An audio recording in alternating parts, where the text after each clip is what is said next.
Bienvenidos. Empezamos un nuevo encuentro digital del Economista y Buró Veritas Business School. Estamos en directo a través de la web del periódico y también a través de la nuestra, que es www.bvbs.es.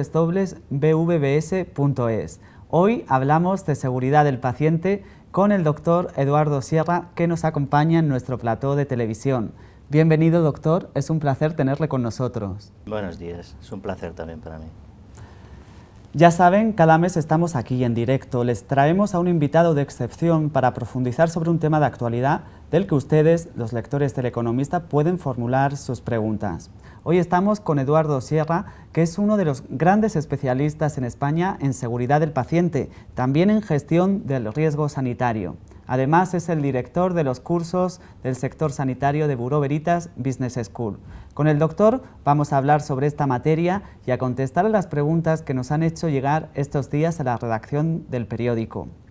Si le parece, doctor, vamos a empezar el encuentro digital. Y antes de empezar a las preguntas, vamos a contextualizar un poco la materia y quería que nos definiera qué es la seguridad del paciente para usted.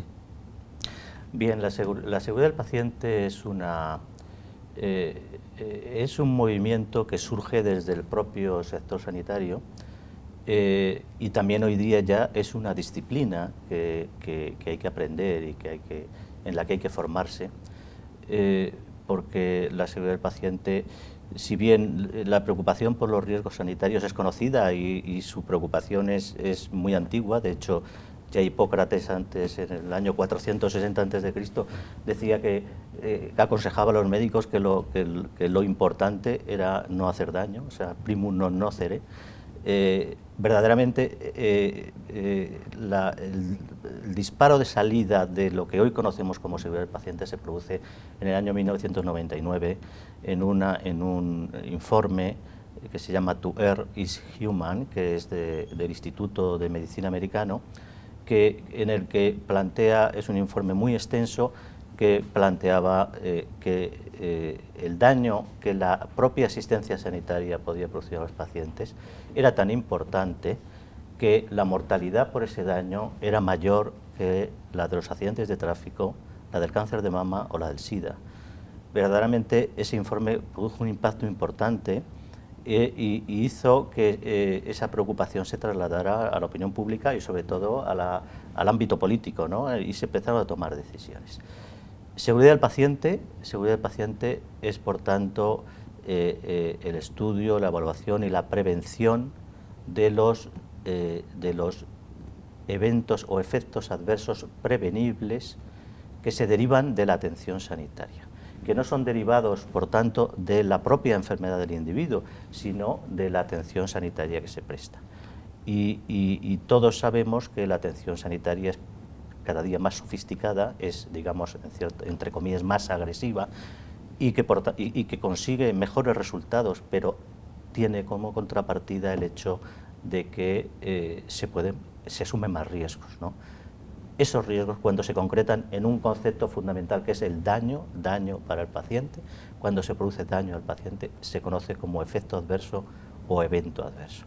Eso es lo que estudia la seguridad del paciente, y la gestión de riesgos lo que hace es gestionar precisamente todas esas situaciones que derivan en efectos adversos. Muy bien, doctor. Pues vamos a empezar con las preguntas que nos han hecho llegar estos días a la redacción del Economista y vamos también a seguir definiendo lo que es la seguridad del paciente. En este sentido, Guillermina nos pregunta cuáles son las causas de que se produzcan fallos sanitarios. Bien, evidentemente los eventos adversos se producen por varias circunstancias. O sea, una de las cosas que hay que tener muy clara es que no siempre son errores humanos los que producen. Hay errores humanos como lo hay en todo tipo de actividad.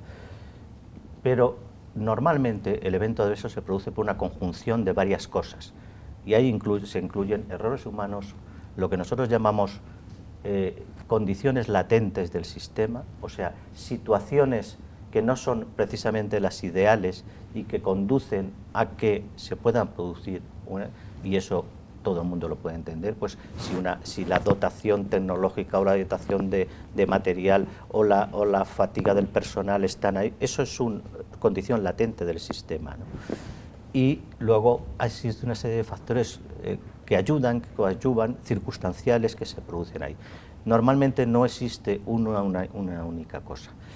¿Cuáles son las, qué pasa entonces? Bien, pues lo que nosotros encontramos es que los fallos más comunes, lo que nosotros encontramos y lo que se encuentra en los estudios epidemiológicos prácticamente de todo el mundo, es que los fallos más comunes se producen en relación con la medicación, en relación con las infecciones llamamos nosocomiales, que son infecciones que se producen dentro del propio hospital y que el paciente no las traía cuando ingresa al hospital, y en relación con con determinados tipos de procedimiento de riesgo o de técnicas de tipo invasivo.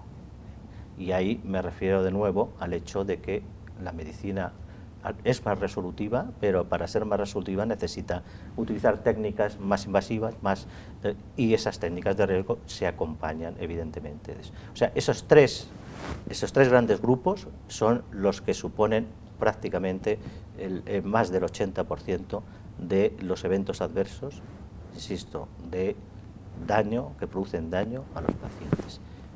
Y también, ya que ha mencionado ya los fallos más comunes, nos preguntan por aquí, de estos fallos, ¿cuáles pueden ser evitados? No sé si tiene cifras para proporcionarle a Jaime. Cifras. Bien, bueno, lo primero que se debe aclarar es el concepto de evento adverso evitable o no evitable.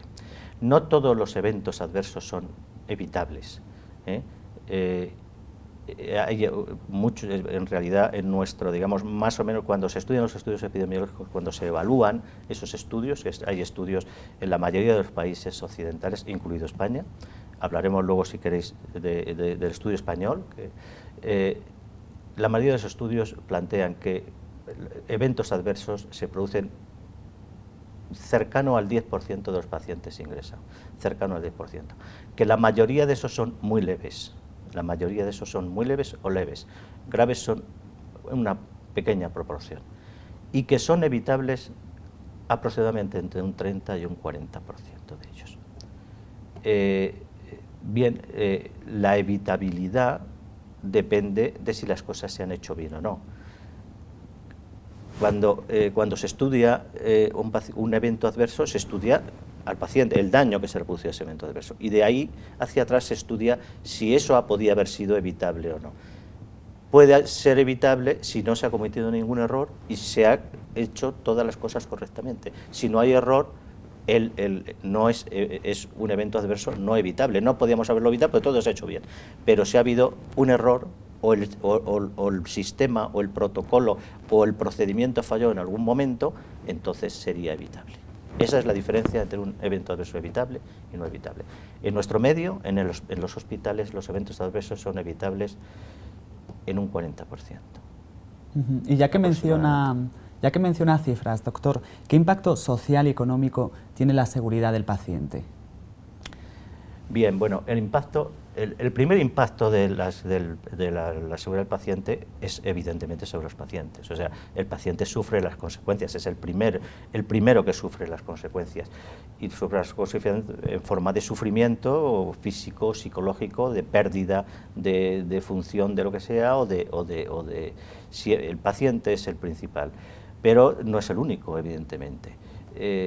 Las consecuencias sociales son importantes. Se produce una pérdida de credibilidad también de los sistemas sanitarios y de las instituciones sanitarias, y eso también tiene su importancia, y se produce un daño económico muy importante a la sociedad. Detrás de esto hay un componente económico muy importante. Ese componente económico está en dependencia de la prolongación de los días de estancia que están los pacientes ingresados. Cuando tienen un problema, evidentemente se prolonga su estancia, eso cuesta mucho dinero. Además hay que hacerle pruebas nuevas, a veces intervenciones quirúrgicas, a veces otro tipo que conlleva gastos adicionales. Tampoco hay que perder de vista que se pierden horas de trabajo, se prolongan bajas laborales, existen una cuantía no desdeñable dedicada a indemnizaciones, los seguros de responsabilidad civil cuestan dinero, o sea, en el contexto económico hay multitud de elementos que influyen en el gasto, digamos, en lo que soporta la sociedad, los sistemas sanitarios y la sociedad en su conjunto con este problema. Y luego tampoco hay que perder de vista que también tiene consecuencias sobre los profesionales. O sea, los profesionales sanitarios se ven inmersos en estas situaciones muchas veces, desde luego, no por actitudes negligentes o por desidia, muchas veces son por circunstancias que se producen en su trabajo, un trabajo de gran presión, de sobrecarga, de estrés, y se producen, y hay muchísimos buenísimos profesionales que han tenido problemas de este tipo. No todo es negligencia, ni mucho menos. Y verdaderamente el profesional sufre también mucho con esto. De hecho, este informe al que hacía referencia antes, al profesional se le considera como la segunda víctima, ¿no? Sí, precisamente tenemos una pregunta de un doctor que nos comenta que es médico de atención primaria. En este nivel asistencial, dice, siguen haciéndose jornadas de 31 horas continuadas. ¿A usted le parece esto normal en una actividad laboral que exija asumir decisiones enérgicas e inmediatas con la mayor racionalidad y precisión, dado lo que está en juego? Pues evidentemente no. O sea, yo también he sido médico hospitalario durante más de 20 años y he hecho esas guardias y he trabajado 30 y tantas horas seguidas, y verdaderamente eso es una situación que no es la ideal. Cuando eso se estudia desde el punto de vista de la seguridad del paciente, eso se puede considerar comentaba antes, existen errores humanos, existen fallos de los sistemas o circunstancias latentes que están en el sistema que conducen a que las personas tengan fallos. Bueno, pues el hecho de tener una persona trabajando 30 horas es una circunstancia latente del sistema que conduce a que se produzcan fallos. Otra cosa es que luego, al final, la sociedad solamente busque un culpable, un responsable, y se quede tan tranquila haciendo eso. De hecho, este informe que hacía referencia, To Heart is Human, una de las grandes avances que supone es que plantea que los sistemas son mucho más responsables que las personas, y que lo que tenemos que hacer es cambiar los sistemas y hacer sistemas seguros. Si la sociedad lo único que exige es que se castigue, que se busque un culpable y que se castigue, seguiremos sin solucionar el problema jamás en la historia, ¿no? O sea, la historia nos demuestra que eso sigue siempre igual. Cuando se hace un enfoque diferente, un enfoque desde la calidad, se quiere abordar el tema no desde la cultura de la culpa, de culpabilizar, sino desde la cultura de la mejora de la calidad de los sistemas. Lo que hay que hacer es, independientemente de si alguien hace algo negligentemente, sea responsable de ello, independientemente de eso, analizar qué ha pasado y hacer que esos sistemas sean más seguros para que las cosas no vuelvan a ocurrir, ¿no? Tenemos muchísimas preguntas, de hecho la mayoría, que hablan sobre un poco la tranquilidad de los usuarios, de los lectores, a la hora de si podemos estar tranquilos de los tratamientos que recibimos en la actualidad en España de nuestros profesionales sanitarios. ¿Qué podemos contestarles, doctor? Bueno, desde el punto de vista personal, yo creo que podemos estar absolutamente tranquilos. Desde el punto de vista de los datos, podemos decir que la atención sanitaria en España pues tiene un nivel absolutamente asimilable y comparable al resto de los países industrializados y de primera línea, ¿no? Los resultados están ahí. O sea, de hecho, por ejemplo, si bien no existe una correlación directa, pero la esperanza de vida en España es la segunda mejor del mundo, detrás de Japón. O sea que verdaderamente el sistema sanitario algo tiene que ver con eso, algo tiene que ver. Otra cosa diferente es la experiencia personal de cada uno. Esos son otras cuestiones. Pero en su conjunto, sobre lo que la atención sanitaria es, evidentemente es una atención sanitaria asimilable a la del resto, por supuesto, con sus oportunidades de mejora, como existe. O sea, existen nichos de mejora importantes, y eso no se puede hacer una declaración.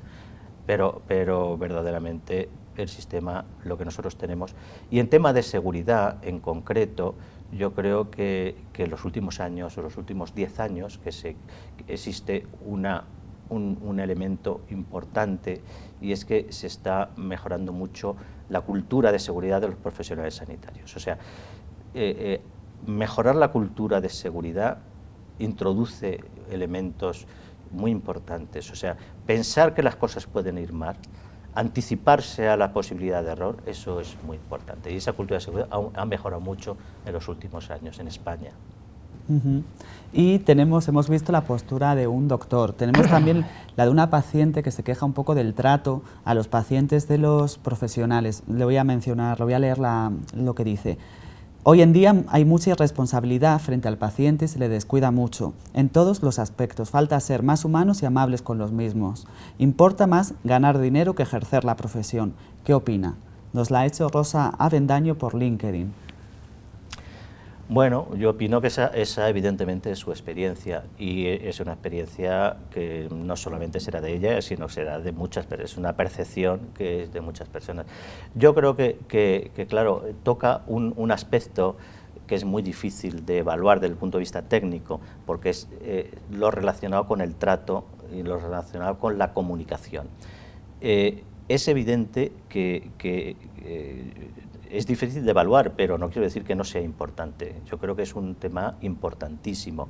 De hecho, en las facultades de medicina y en las escuelas de enfermería no se estudia, no hay una disciplina que hable de temas de comunicación, de temas de trato y de todo lo relacionado en personas que tienen que comunicarse con personas que están en situación de gran estrés, y además comunicarles a veces noticias especialmente malas, ¿no?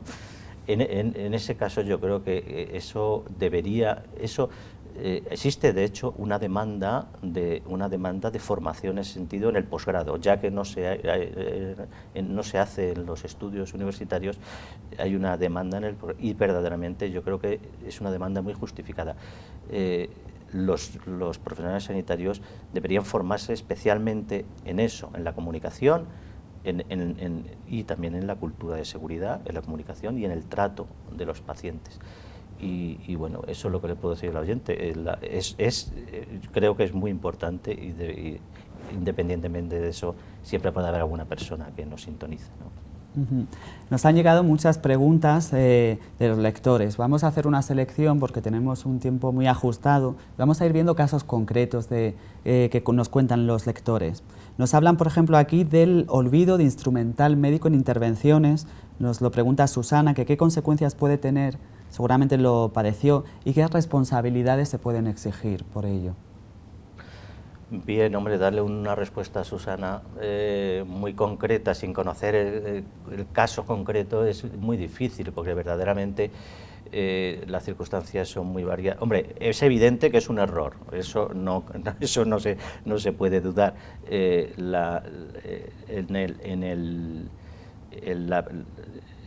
dejar un instrumental, una gasa, que es lo más común, en una intervención quirúrgica, es un error, y un error importante. De hecho, existe una herramienta que se ha implantado y que está funcionando en muchos hospitales del mundo, en el mundo civilizado y en España también, que es el listado el checklist quirúrgico. Es una herramienta que se ha instalado desde la Organización Mundial de la Salud, dentro de sus soluciones para seguridad del paciente, y ese checklist quirúrgico hace, igual que cuando un piloto va a iniciar un vuelo, que chequea absolutamente todo el aparato y que se hace de una forma sistemática, pues antes de empezar una intervención, antes de que se produzca la anestesia del paciente, y después y antes de salir del quirófano, existe un listado de cosas importantes que se deben chequear y que se tienen. Y va dirigido a muchas cosas, a evitar errores en la identificación del paciente, a evitar errores en la lateralidad de la intervención, que no se opera una persona del lado derecho cuando era del izquierdo. Está dirigido a evitar infecciones, complicaciones anestésicas, pero también está dirigido a evitar que se produzcan ese tipo de eventos adversos que se quede. Y entonces, dentro de ese checklist existe un apartado sobre instrumental y sobre gasas y todas esas cosas. Preguntaba también las consecuencias. Bueno, las consecuencias depende de las consecuencias para el paciente, de lo que le haya producido, ¿no? De acuerdo. El siguiente caso que tenemos es el de una prescripción del médico que era ilegible y que por culpa de ello dispensaron un medicamento equivocado. Nos lo comenta Vanessa. ¿Quién es el responsable? ¿El médico, el farmacéutico que atendió a esta persona? Bueno, la pregunta tiene una lectura interesante, y es que en nuestra cultura, como vemos, se busca quién ha sido el culpable, quién ha sido el responsable. Bien, hay muchas veces que no es fácil definir quién es el responsable, pero bueno, eso es un ejemplo muy bien traído, porque las prescripciones ilegibles o ambiguas han sido causa de muchísimos errores de medicación. Errores en que las personas puedan tomar un medicamento que no es el que está prescrito, errores en la dosis, que tomen una dosis que no es la adecuada, y ha sido causa de eventos adversos y de daño para el paciente, y lo sigue siendo. Siguiendo el esquema que hablábamos antes de lo que es un error humano, una circunstancia del sistema, o un fallo del sistema, y algo que ayuda a que se produzca ese error, esto lo puedo ilustrar muy bien. Un médico prescribe con una letra ilegible un medicamento que al final el paciente le dan un medicamento que no es el que está prescrito, se lo toma y le produce algún tipo de daño. ¿Dónde está el error? Bueno, evidentemente el error principal es la prescripción ilegible. El error principal lo ha cometido el médico. Esa receta llega a la farmacia, el farmacéutico lo interpreta erróneamente. Prescribe erróneamente, y eso, la caligrafía errónea esa, es un factor coadyuvante para que él cometa un nuevo error, un factor coadyuvante. Pero la administración también ahí se produce un fallo del sistema. ¿Por qué? Porque esos son errores tan comunes que la administración tenía que haber implementado un sistema en el que esas prescripciones estuvieran escritas con ordenador de una forma. De hecho, todo el mundo sabe que ha cambiado de hace 10 años ahora. Hace 10 años las prescripciones que llegaban no recetaban todo a mano, y sin embargo ahora está escrito. Eso es, el hecho de que la administración no implemente esas cosas se puede considerar un fallo de los sistemas, que facilita que se produzca el error. Otro caso que tenemos de otro lector habla de las infecciones en los ingresos en los hospitales. ¿Entraría dentro de lo que es la seguridad del paciente? Sí, ya lo he comentado al principio. O sea, en nuestro estudio ENEAS, se llama ENEAS, el estudio de seguridad del paciente, el estudio de eventos adversos en ámbitos sanitarios, los hospitales españoles, que tiene un 8,4% de los pacientes ingresados tiene algún tipo de evento adverso, solamente el 16% son graves y el 42% serían evitables. Si desglosamos las causas, el 38% están producidos por medicamentos, el 25% son infecciones nosocomiales y el 25% son, digamos, exploraciones de riesgo. Esos son los tres grupos fundamentales. Muy a distancia están los cuidados, sobre un 7%.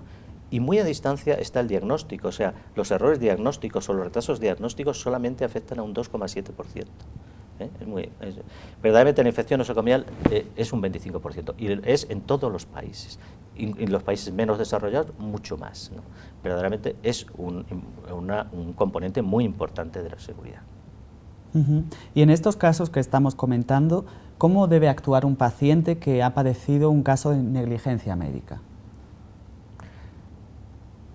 Bien, bueno, que ha sufrido un caso de negligencia. Hombre, lo primero es definir verdaderamente si ha habido negligencia o no. Hombre, la negligencia evidentemente forma parte de la seguridad del paciente y como consecuencia de la negligencia se producen errores y se producen eventos adversos y se produce consecuentemente daño al paciente. Pero la negligencia no es la causa, o sea, la negligencia está en el tema de seguridad del paciente, es un apartado muy pequeñito, muy pequeñito. La mayor parte de los eventos adversos no están relacionados con la negligencia. La negligencia es actuar de una forma poco competente, actuar sin diligencia, no tomar las medidas adecuadas, no tomarlas a tiempo, ser con desidia y además no aplicar los conocimientos médicos que se supone que un profesional bien formado debe aplicar, ¿no? Entonces, bueno, la negligencia, digamos, hay que definirla. Digamos, es más un concepto jurídico que un concepto que nosotros manejamos en tema de seguridad del paciente. Pero no obstante, existe ahí, ¿no? ¿Cómo actuar? Bueno, yo creo que si uno depende de si ya se ha producido el evento o no se ha producido el evento. Ahí hay, digamos, como dos componentes, ¿no? Uno, si ya se ha producido el evento, pues a mí me tienen que resarcir del daño que se me ha producido, y por otro lado tengo que tomar medidas para que esa negligencia deje de actuar y de producir. Entonces, pues bueno, yo creo que ahí las vías son actuar hablando con los gestores sanitarios responsables de ese profesional y intentando que no vuelva a ocurrir esas cosas, y luego exigiendo por las vías que correspondan el resarcimiento del daño que se le ha producido, ¿no? La siguiente cuestión que nos formulan es si ha mejorado o ha empeorado la seguridad del paciente en los últimos años. ¿Cómo lo considera usted? Bueno, yo considero que la seguridad del paciente ha mejorado. En España ha mejorado porque insisto, digamos, las herramientas para la mejora de la seguridad del paciente son muy recientes. No tienen más allá de 10, 15 años como mucho, ¿no? Y su implementación, además, está haciéndose lentamente en los hospitales. Yo creo que ha mejorado. Lo que pasa es que los estudios epidemiológicos, que son los que de verdad nos dan la foto de lo que está ocurriendo, también son muy recientes, son de los últimos 10, 15 años.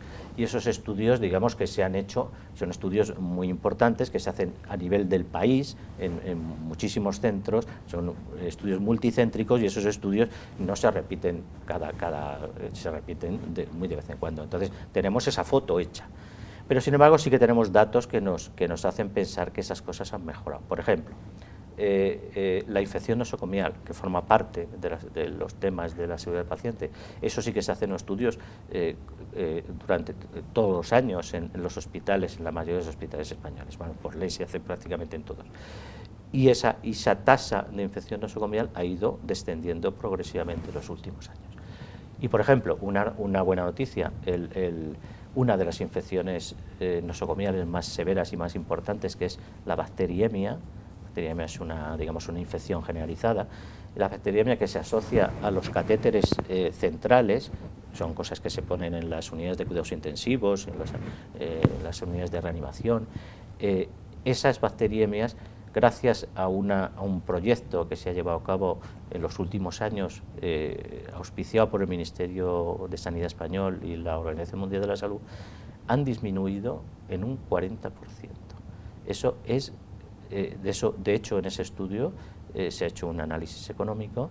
Se habrían evitado con esa disminución 117 muertes en España y 30 millones de euros. Solamente con una intervención sobre una cosa muy concreta del tema de seguridad del paciente. O sea que yo creo que en general sí que está mejorando la seguridad del paciente, pero tiene evidentemente mucho recorrido. Y precisamente la siguiente cuestión es ¿qué medidas se pueden llevar a cabo para mejorarla aún más? Bien, las medidas están ahí. La primera medida que ya la hemos comentado es crear una cultura de seguridad. O sea, los profesionales sanitarios tienen que imbuirse de esa cultura de seguridad. En segundo lugar, lo que tienen que hacer es aprender las herramientas para gestionar los riesgos. Esas herramientas están ahí. Evidentemente eso es una exigencia suplementaria a lo que ya nos preguntaba un lector, ¿no? de esa situación de agobio profesional, de horas de trabajo y tal. Pues a pesar de eso hay que formarse en esas herramientas. Bueno, hay muchas herramientas. La Organización Mundial de la Salud ha lanzado tres campañas desde el año 2004, que nació la Alianza Mundial para la Seguridad del Paciente, que fue la estrategia de la Organización Mundial de la Salud, y ha lanzado una serie de soluciones para la seguridad del paciente. Entonces ahí está, desde atención limpia es atención segura, es una campaña muy potente sobre la higiene de manos, que es muy importante para la transmisión de las enfermedades dentro de los hospitales. De hecho, muchos ciudadanos habrán visto una cosa que hace unos años no se veía, y es que en los pasillos, en las habitaciones de los pacientes, hay unos dispensadores de una solución hidroalcohólica que facilita la higiene de manos, no solo de los profesionales, sino de los propios acompañantes y tal. Eso es muy... Hemos hablado del checklist quirúrgico, otra de las herramientas que ha implantado. Y luego ha implantado un montón de herramientas en relación con la medicación y con la comunicación de los profesionales en lo que se llama las transiciones asistenciales. Cuando un paciente pasa de estar, digamos, encargado de un profesional a estar en otro. Eso es una cosa muy común, o sea, de hecho, los pacientes pasan de la atención primaria, pasan por urgencias, ingresan en una unidad del hospital, después le ve otro médico. Bueno, pues todo eso requiere que la comunicación sea perfecta para evitar problemas, ¿no? Y eso, en eso hay que avanzar mucho, ¿no? Entonces, formación en cultura de seguridad, formación en herramientas para gestionar los riesgos, y formación en comunicación son elementos importantísimos para mejorar la seguridad del paciente. Vamos a ir terminando porque ya nos queda poquito tiempo, y antes de acabar quería que hablaras precisamente sobre formación, porque hay uno de los lectores que nos comenta cómo se puede garantizar la experiencia de los profesionales que entregan las prestaciones de salud, dado el pésimo escenario evaluativo de las instituciones de educación superior. ¿Qué le podríamos contestar y qué formación cree que requieren los profesionales en esta materia? Bueno, yo creo que la formación, hay una formación, digamos, transversal. Igual que la seguridad del paciente es un elemento transversal de la asistencia, o sea, afecta a todos los profesionales, absolutamente a todos los profesionales. Cuanto más responsabilidad se tiene, cuanto más actividad se tiene, digamos, más riesgos se asumen, pero afecta a todos los profesionales. O sea, la seguridad del paciente no solo tiene que ver con el cirujano que haga una cosa, la seguridad del paciente tiene que ver con el celador que descarga de una ambulancia una camilla y se le cae el paciente. Eso también es seguridad del paciente, todo ello es. Entonces, tiene que ser una formación transversal. Y inicialmente tiene que ser una formación básica, pero muy dirigida a concienciar a las personas, a generar eso que hablamos de cultura de seguridad. O sea, pensar que las cosas pueden fallar, anticiparse a los fallos, gestionar esos errores, hacer que las deficiencias del sistema, los fallos del sistema, se pongan encima de la mesa y lleguen a los que puedan tomar decisiones, a los gerentes que puedan tomar decisiones, para que en algún momento determinado se rediseñe un proceso que está funcionando mal o que produce problemas. Eso es muy importante, o sea, no ser un empleado pasota, por decirlo de alguna manera, que bueno, que esto ha pasado, bueno, ya volverá, si vuelve a pasar bien y si no. No, si esto ha pasado hay que analizar qué ha pasado. Entonces, y además la seguridad del paciente es un tema que no solamente está en el día a día, pero tiene que estar también en los objetivos de las unidades y de los equipos, tiene que estar en los objetivos, y tiene que estar en las instituciones, tiene que estar en todo en lo que es el concepto, la base fundamental de de la institución. O sea, tiene que haber una política de seguridad de pacientes dentro de la institución, ¿no? Esta tiene que estar, por tanto, en la misión, en la visión y en los valores de esa institución. Eso sería, digamos, la formación. Y luego hay una formación más específica, una formación pues más dirigida pues a los médicos, farmacéuticos o biólogos, químicos o facultativos que trabajan en el centro, o más dirigida a otra a enfermería, y puede haber a otros colectivos. Y entonces en esa formación más específica, pues evidentemente hay que tocar las cosas importantes, las cosas más frecuentes, y hay que enseñar a utilizar las herramientas estas que hemos hablado, que existen para gestionar los riesgos, ¿no? Entonces, medicamentos, infecciones nosocomiales, exploraciones o técnicas de alto riesgo, comunicación, todo ese es, digamos, el conjunto de materias en las que hay que profundizar. Muy bien, y ya antes de terminar, usted dirige los 2 cursos del sector sanitario en esta materia de Bureau Veritas Business School. ¿Cuál es el criterio en su elaboración que han tenido? Bueno, se han elaborado 2 cursos, uno dirigido a facultativos y otro dirigido a enfermería. Son de similar profundidad, no es que haya diferencia. Lo que pasa es que el de enfermería tiene, digamos, algunos aspectos más específicos de la enfermería. Son unos cursos que se ha pretendido que sean que profundicen en los temas más importantes y que tengan un carácter eminentemente práctico, y por eso son cursos que están llenos de ejemplos, digamos, de los conceptos que se van desgranando en el curso. Son cursos que exigen dedicación, yo creo que no, pero que tienen una grandísima ventaja, y es que uno tiene un plazo para hacerlos, pero comienza cuando quiere y acaba cuando quiere, y le dedica, precisamente por eso que hemos comentado esto, de la dificultad y del exceso de trabajo del sector sanitario. Es muy importante que las personas puedan, pues bueno, a veces un día dedicarle 6 horas y estar a lo mejor una semana sin tocarlo, ¿no? Eso es lo que yo creo una de las grandes virtudes de estos cursos online, que uno se administra. Luego el curso yo creo que profundiza lo suficiente para aprender a manejar, a hacer las cosas, o sea, no se queda en los conceptos, ni es un curso académico en el sentido de mucho concepto pero poco elemento práctico. Son cursos que están pensados en lo práctico. Yo cuando he elaborado todos los ejemplos y todas las cosas, pues bueno, he pensado en mi actividad. He estado 20 y tantos años ejerciendo en hospitales públicos, y por tanto pues tengo la experiencia, y por supuesto me ha ayudado también de la experiencia de otros muchos, ¿no?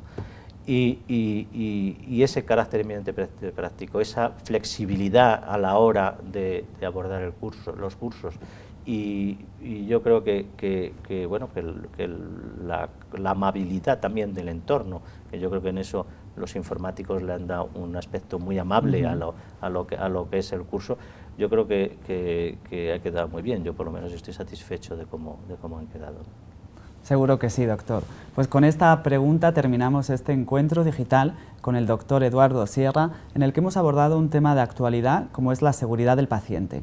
Ya saben que Bureau Veritas es líder en el mundo en certificación y formación también en esta materia del sector sanitario. Por eso apuesta por la formación de los profesionales, los médicos, los enfermeros, todos los profesionales en general, y recientemente ha lanzado estos 2 cursos que nos comentaba el doctor sobre seguridad del paciente. Ya nos vamos. Doctor, muchísimas gracias por acompañarnos hoy. Gracias a vosotros también por escucharme tanto rato. No, da gusto, sobre todo se ha expresado muy bien. Y a ustedes les emplazamos para nuestro próximo encuentro digital. Este lo pueden volver a ver en nuestra televisión educativa y, como no, también en el diario El Economista. Muchas gracias por seguirnos.